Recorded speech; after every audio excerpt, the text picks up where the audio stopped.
Makan mas gitu, atau makan mas gitu, makan mas gitu. Itu sama-sama makan mas, tapi kalimat, intonasi, body language kayak I love you gitu, I love you, I love you gitu, atau penggunaan kata itu ngaruh banget gitu. Jadi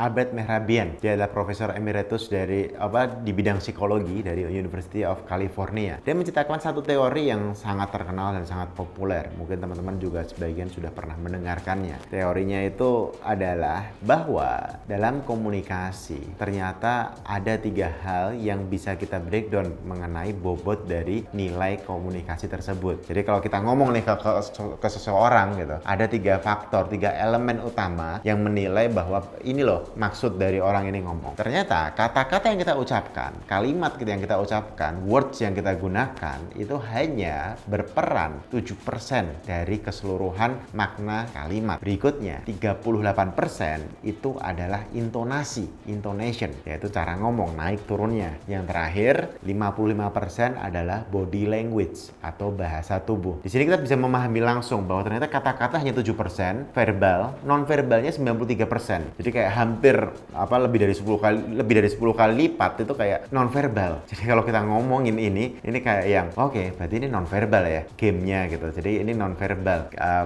ketika kita mau ngomong sama orang. Contoh gini, kalau aku bilang makan mas gitu, atau makan mas gitu, sama makan mas gitu. Itu sama-sama makan mas, tapi kalimat, intonasi, body language kayak I love you gitu, I love you, I love you gitu, atau penggunaan kata itu ngaruh banget gitu. Jadi kayak ketika Anda mengucapkan terima kasih itu kerasa terima kasih gitu, atau kayak terima kasih yang tulus itu kerasanya bukan dari katanya tapi intonasi, raut muka, bahasa tubuhnya. Jadi ketika kita ngobrol sama orang, sebenarnya yang perlu kita lihatin lebih itu adalah bahasa tubuh atau nonverbal intonasinya tadi, bukan cuma kata-katanya. Bisa jadi contoh kalau di Jawa itu sering banget orang udah makan belum gitu, udah kok gitu. Tapi kita tahu dia belum nih dari raut muka, dari bahasa tubuh, tapi minta ditanya lagi udah makan belum, udah kok, udah 5 kali ya udah gitu. Itu kayak itu bahasa Jawa itu sering gitu, kalau ditanya udah makan belum tuh jawabnya kayak udah, padahal sebenarnya dia lapar banget, tapi harus nunggu ditanya 5 kali. Kebayang nggak kalau kita nanya cuma 4 kali gitu.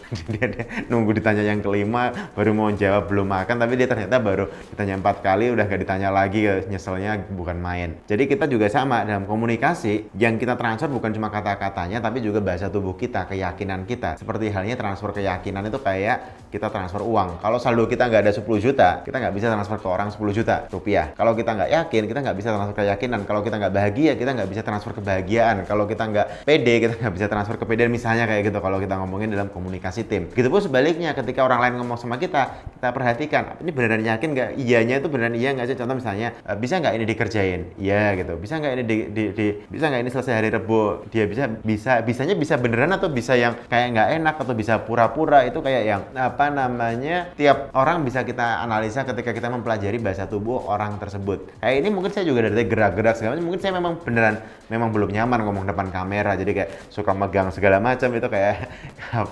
menutupi, kadang agak grogi atau kadang kurang nyaman ketika ngomong depan kamera, karena saya memang jujur tidak terbiasa ngomong depan kamera. Jadi kayak walaupun saya ngomongnya berusaha diyakinkan, masih kerasa hawa ragu-ragu, hawa nggak nyamannya. Jadi kayak itu semua bisa kita lihat dari tadi 38% intonasinya, 55% body language-nya. Jadi bahkan orang marah pun kalau kita bisa pahami, jangan-jangan intonasinya bukan marah, tapi sebenarnya dia takut, tapi untuk menutupi ketakutannya dia dengan marah gitu. Itu ada juga ya kayak gitu. Itu insecurity, orang-orang yang dia khawatir, tapi karena dia saking khawatirnya dia memperlihatkannya seakan-akan dia marah, padahal dia sangat khawatir. Contoh misalnya istri yang melarang suaminya melakukan sesuatu, bukan karena dia marah, tapi mungkin dia khawatir suaminya kenapa-napa kalau misalnya dia melakukan itu, tapi karena dia tidak dia menutupinya dengan emosi yang lain. Tapi kalau kita bisa menilai dari 93% body language bahasa tubuh tadi, kita bisa akan melihat lebih jelas. Nanti kita akan coba cari satu sesi lain di video lain untuk kayak gimana sih untuk melihat bahasa tubuh gitu, gimana sih untuk melihat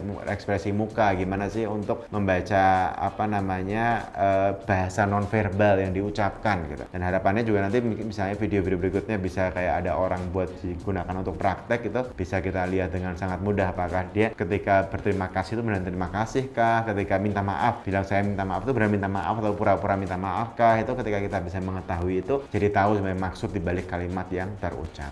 Terima kasih banyak.